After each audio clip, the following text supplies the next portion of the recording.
Tujifunze kutokana na mapito yetu.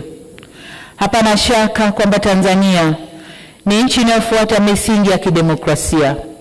Ila neno demokrasia kamili inaweza kutafsiriwa kwenye mitazamo tofauti. Haina formula moja. Kama taifa tunaendelea kujifunza na kujirekebisha. Hivyo basi sote kwa umoja wetu tunapaswa tuitumie fursa hii, tuendelee kujifunza, tujirekebishe na tukubaliane jinsi ya kuendesha nchi yetu kidemokrasia kwa kuzingatia tamaduni, mila na desturi zetu na sio za kuletewa.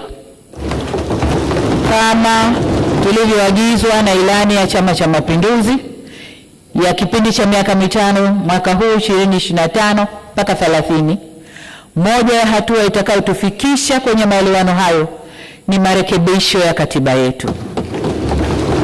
Serikali imeahidi kuanza kulifanyia kazi suala la mabadiliko ya katiba ndani ya siku 100 za muhula wa pili wa awamu ya 6 kwa kuanza na tume ya usuluhishi na maelewano. Mheshimiwa Spika, tunapozungumzia umoja wa kitaifa tunaongozwa na uwepo wa tunu ya muungano wetu.